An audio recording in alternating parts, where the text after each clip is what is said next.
got to know when to hold, know when to fold, know when to walk, you never count your money. You're sitting at the table, time enough to count when the deed is done.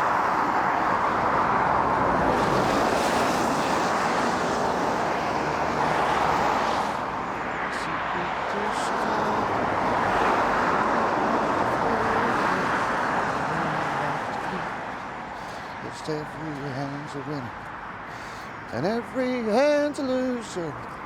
Hope that you can hope for is to die and sleep. What do you have? What, sorry? What health conditions do you have? What health conditions? Bipolar. I suffer with bipolar and emotional unstable personality disorder. How does that affect you? Sorry? How does that affect you? It affects me on a daily basis. I have a different routine every day. In regards to the bipolar, 1 minute I can be very low, while next minute I can be very high. So we're now stabilising it by medication that's been prescribed. The emotional unstable personality disorder started off in 2013. That basically was more getting emotional. For the silliest reason, just crying basically for nothing at times. It took me quite a while to get that diagnosis, and in 2023 I was diagnosed with bipolar. I don't know a lot about bipolar, to be honest. I just know that's what my condition is. And yeah, it's controlled at times with medication, but sometimes it's out of control. I can go very low and very high in seconds. I'm quite relaxed this morning because I've just taken my medication. And yeah, if I didn't have that, I would be very, very hyper. I would be very hyperactive. There were signs that definitely something was wrong. I always get very hyper or angry or annoyed over the most silliest thing, but it wasn't known back then. It was misdiagnosed for 13 years by the mental health services, especially here in Derry. They misdiagnosed me every time. I was discharged quite a lot of times. Finish speaking, jumped out for the window, start to say the wind.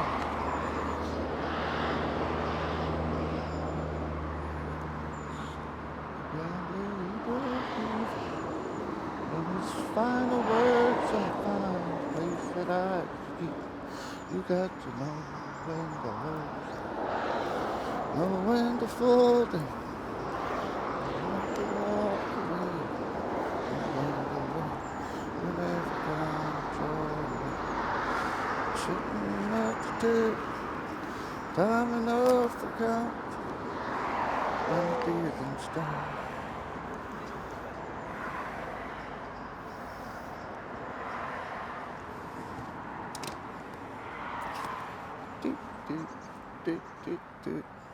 So my first drink, I started off, I was in Galia, and it was White Lightning, and it was £3 a bottle, and I remember in Galia Park literally lying over the top of flats throwing up, and yeah, it wasn't a great experience, but I'll never forget it. So I was 13 whenever I had my first drink, which isn't really good, but that was just the way it was back then. Everybody had a drink. There was no drugs back then. In the company I was in, there was no drugs. But then it just got out of hand. You know, I wish to God it was only just drink that I had. But I did enjoy a drink for the first number of years before I became addicted to drugs. What type of drugs? So basically, back in 2011, I fell down the stairs and broke a bone in my spine. Fractured L1 lumbar spine, and I was prescribed very, very strong painkillers, pregabalin, tramadol, diazepam, and I became very, very hooked on them, and I abused the drug. I abused it because I liked the buzz. I abused it because it helped my pain, and yeah, just within 2 or 3 years, it completely took over my life. So then I basically started on the harder stuff, which was cocaine and anything I could get my hands on, to be honest. That's how bad it got for 6 years. and only up until 2017 I was continuously taking it every single day to overcome the trauma that was involved in my childhood.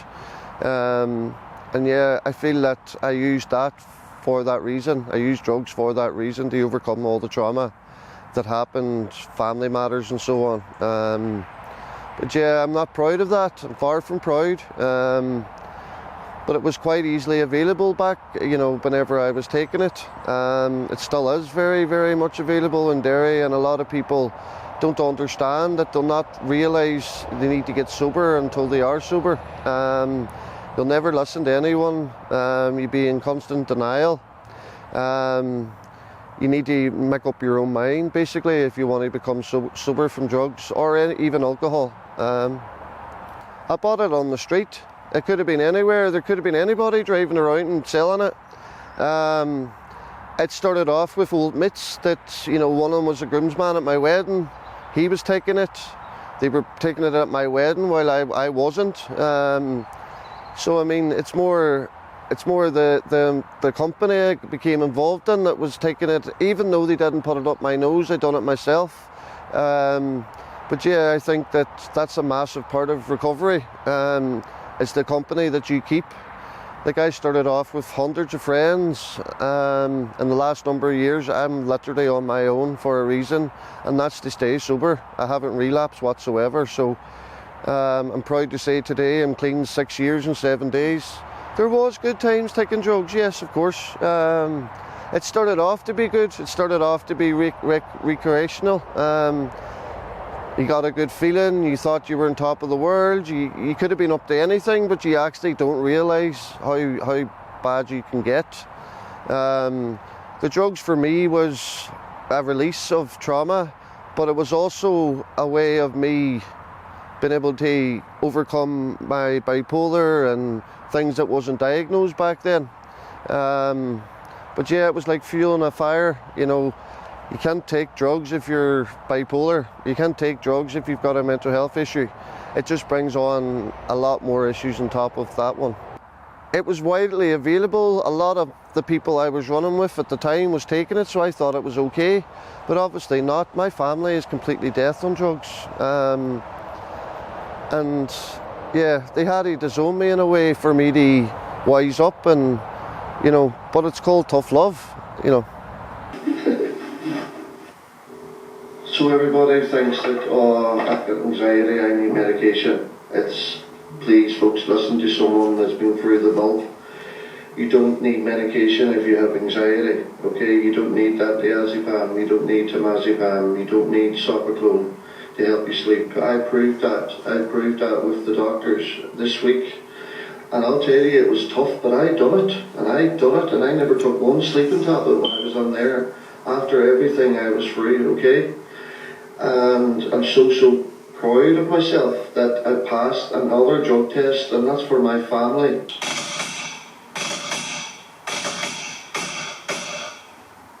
And then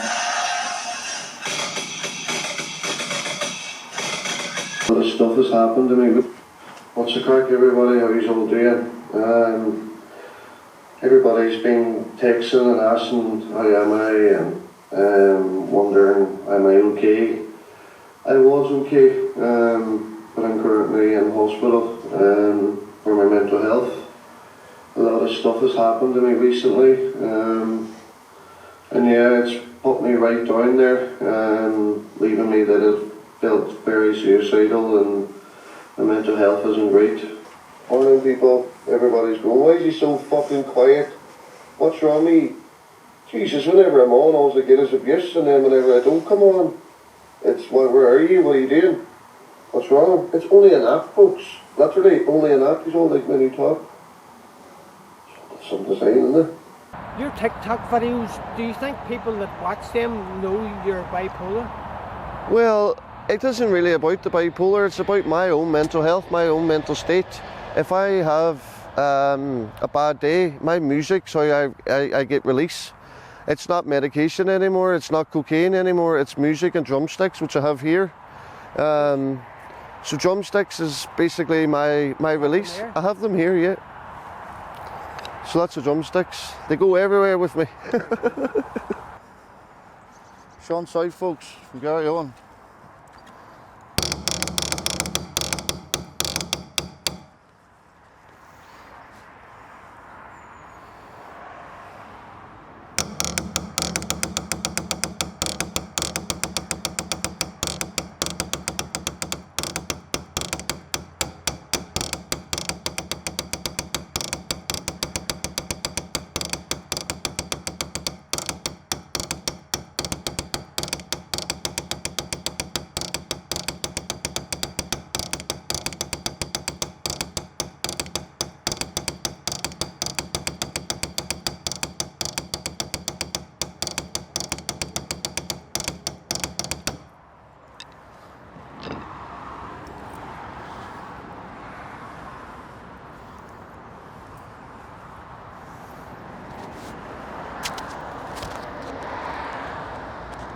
Rock bottom for me, Gavin, was basically being rushed in the intensive care in a life support machine. My GCS 2 out of 16, which is meant to be 16 breaths per minute.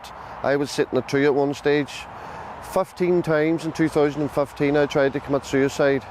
I tried to hang myself from a gas cylinder in Gaila Park. The firemen and the police and the ambulance saved my life that night. So did people in the street. But, you know, these people thought, oh, this man here's a madman. But I went back in the last couple of weeks and met these people personally and apologised to them and told them, you know, that was my addiction, that wasn't me, it was a different person.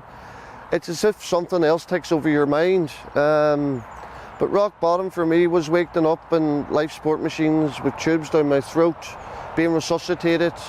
I had to be brought back to life quite a number of times in front of my mother. That to me was the rock bottom I could get to, and especially my own mother having to watch me being resuscitated. Rock bottom is, that's what I would describe as rock bottom, but also being put in a cell as well. I was put in a cell 32 times, Gavin, for the most silliest things that I can show you again. The suicidal ideation, it just hit me, and it just comes on at any time. So you could be fine one minute and the next minute you want to kill yourself, and for you to stop yourself from doing that, there should be somewhere to go whenever you're feeling that low. And there still isn't to this day, Gavin, and that's my main reason for doing this interview, is to basically get the word out there and say that people are heavily addicted. I know by looking at someone if they're addicted now.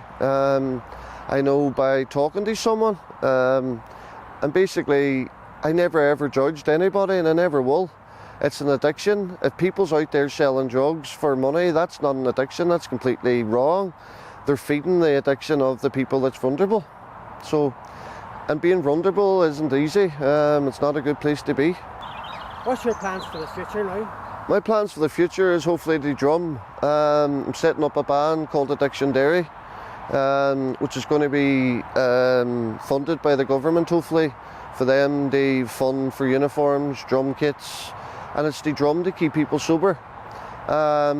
It doesn't have to be rebel music, it can be any music.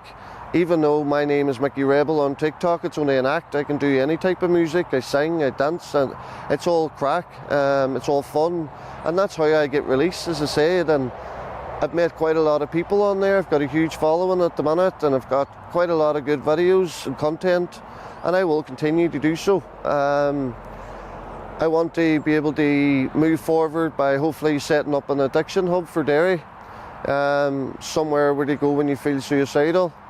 So that's my two main objectives, but in the sidelines I'll drum to keep until that happens. I'm the youngest in my family and I've seen a lot, but I haven't seen it all. You know, there has been a lot of things that my other family would have seen that I haven't seen, and it would have been too traumatic for me. And I'm traumatised enough as it is with the bipolar and EUPD, and you know, but I do try to remain positive every single day, and I have a plan in place to never let anybody put me down, no matter who they may be.